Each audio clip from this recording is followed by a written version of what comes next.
Hello everyone. So now we are going to continue with the chapter dividend policy. अभी तक हमने उसमें जो भी पार्ट कवर किया था that was all about irrelevance approach और irrelevance theory of dividend policy. Now we are going to start with the relevance theory. अब रेलेवेंस थ्योरी हमने उसका एक पार्ट पहले भी डिस्कस किया था कि रेलेवेंस थ्योरी ये स्टेट करती है कि हमारा जो डिविडेंड है अगर हम उसको नहीं पे करते हैं तो हमारी वैल्यू ऑफ फर्म कम रहेगी, बट अगर हम अपना डिविडेंड पे करते हैं तो इट इज़ ऑब्वियस कि वो हमारी वैल्यू ऑफ फर्म के ऊपर कोई ना कोई इम्पैक्ट डालेगी और वो इम्पैक्ट एक पॉजिटिव इम्पैक्ट ही होगा. Now to state that part कि रेलेवेंस थ्योरी करेक्ट है या नहीं है, हमारे पास इसमें सबसे पहले है वॉल्टर अप्रोच. अब वॉल्टर अप्रोच क्या कहती है? वॉल्टर अगेन उन्होंने हमें एक प्रैक्टिकल अप्रोच दी है, एक प्रैक्टिकल फॉर्मूला दिया है जिसके थ्रू वो इस फैक्ट को प्रूव कर रहे हैं, वेरीफाई कर रहे हैं कि एक्चुअल में डिविडेंड इम्पैक्ट डालता है. नाउ उन्होंने जो फॉर्मूला दिया है it is like this: P is equal to. अब यहाँ पर आप चेक करो, हमने इस पूरे के पूरे फॉर्मूला में P नॉट और P1 या D नॉट या D1 यूज़ नहीं किया है. We will be only using simple facts without any year end or year starting. P is equal to, P stands for price of a share, कि एक share का कितना price रहता है. अब वो आपका जो भी प्राइस है आप नोट करो, हमने वो सिर्फ एक सिंगल शेयर का लेना है, अ सिंगल शेयर. देन जो सेकेंड आता है, now they have given in formula P is equal to D upon KE. D यहाँ पर आपका रहेगा डिविडेंड पर शेयर. अब पर शेयर आपको फिर से ध्यान में रखना है कि आपको एक शेयर का डिविडेंड ही लेना है, हमें टोटल डिविडेंड की अमाउंट नहीं देखनी कि एक टोटल नंबर ऑफ शेयर्स के ऊपर कितना डिविडेंड जाएगा. हमने प्राइस भी पर शेयर लेना है और डिविडेंड भी आपको पर शेयर ही लेना है. के ही हमें पता है कि हमारा क्या रहता है, कॉस्ट ऑफ इक्विटी. हम ये प्रीवियस लेक्चर्स में ऑलरेडी डिस्कस कर चुके हैं. प्लस डी अपॉन के ई प्लस आर. आर होता है हमारा rate of return. Rate of return का मतलब हमने जो भी इन्वेस्टमेंट की है उसके ऊपर हमें कितना रिटर्न वापस आएगा. तो ये रहेगा आपका रेट ऑफ रिटर्न. आपको इसको एम्प्लॉय करना है. ब्रैकेट स्टार्ट हो रहे हैं ई माइनस डी. ई हमें पता है, प्रीवियस वीडियो में भी किया था अर्निंग. डिफरेंस ये है कि प्रीवियस में हमने पर शेयर नहीं किया था, इररेलेवेंस अप्रोच में हमने टोटल अर्निंग्स लेनी थी. यहाँ पर आपको पर शेयर लेना है. सारे का सारा फॉर्मूला आपका पर शेयर बेसिस पे ही चल रहा है. So each and every item which can be quoted in per share price you have to quote it. E minus D. अब D we have already done, हमारा डिविडेंड है पर शेयर. अब यहाँ पर आप फॉर्मूला को अगर केयरफुली चेक करो, फॉर्मूला में 2 बार के ई मेंशन है.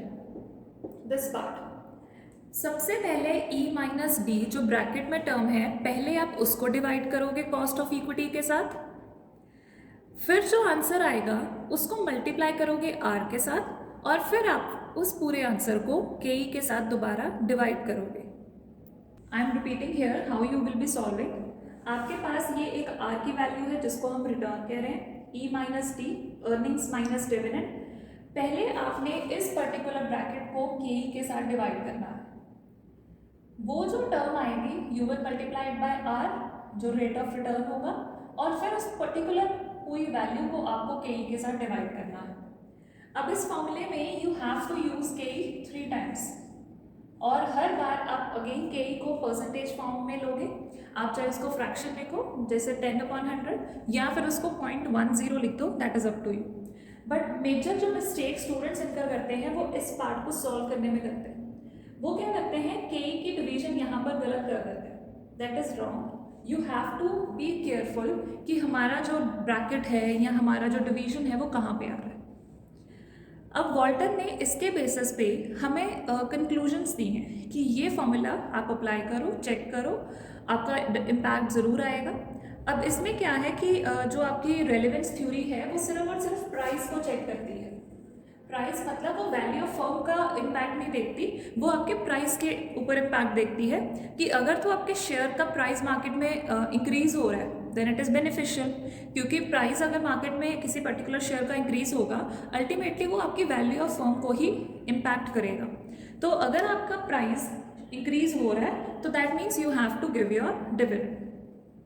बट यहाँ पर जो आपको वॉल्टर अप्रोच के क्वेश्चंस आएंगे, नॉर्मली आप कंपैरिजन नहीं करोगे। जैसे हमने प्रीवियस केस में क्या किया था, वो solve it by case 1 case 2। एक बार हमने डिविडेंड की वैल्यू 0 ली थी और एक बार हमने डिविडेंड की वैल्यू कोई XYZ फिगर ली थी। It is not like this in this case. आपको उन्होंने सब कुछ डायरेक्टली बताया होगा, ये डिविडेंड है, ये आपकी अर्निंग्स है, इंटरेस्ट है, just calculate the price of the share according to Walter approach. हाँ, एक केस वाला क्वेश्चन आ सकता है जो हम सॉल्व करेंगे, उसमें भी आपको डिविडेंड 0 लेने की जरूरत नहीं है। We will be solving that part in our further videos. Now sometimes you get in your question, what do you mean by the Volter approach and what conclusions were arrived from his theory? So depending upon that हमें Walter ने 3 तरह की conclusions दी हैं। सबसे first जो conclusion रहती है कि when R is greater than K, मतलब जब आपका रिटर्न है, रेट ऑफ रिटर्न जो है वो आपका कॉस्ट ऑफ इक्विटी से ज़्यादा है। अब इसका इम्पैक्ट क्या पड़ा या इसका मतलब क्या हुआ? कॉस्ट ऑफ कैपिटल का मतलब क्या होता है कि मार्केट से पैसा जब रेस करना हो तो उसके ऊपर कितना खर्चा पड़ेगा। रिटर्न क्या होता है कि मार्केट से पैसा रेस करके आप उसको कहाँ लगा रहे हो और वहाँ से आपको कितना प्रॉफिट आ रहा है या कितना रिटर्न आ रहा है।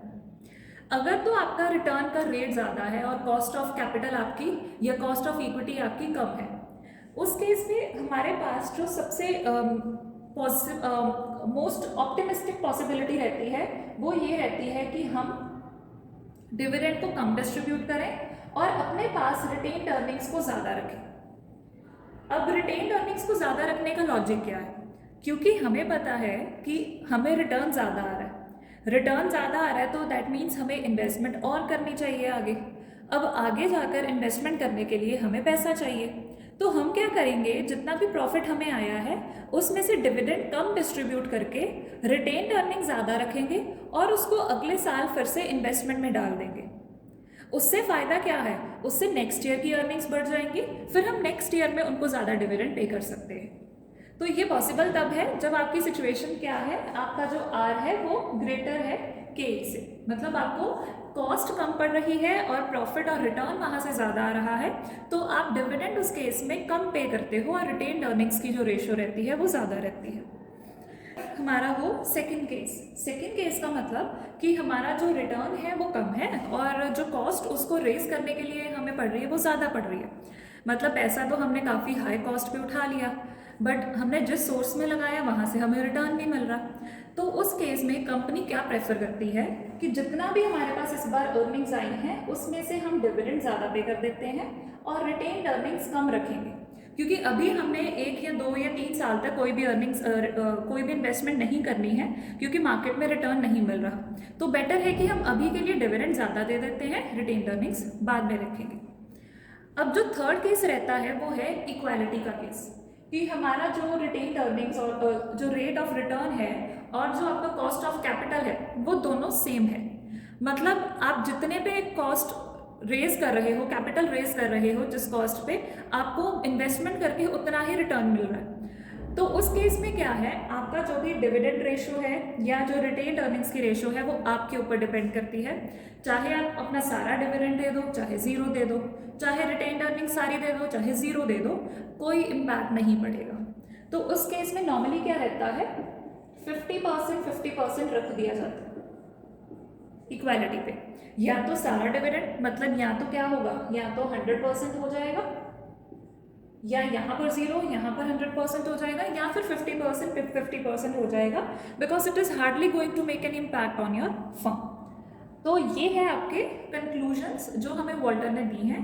अब कई बार ये कंक्लूजन्स हम प्रैक्टिकल क्वेश्चंस में भी अप्लाई करेंगे, so understand this part very well. Thank you.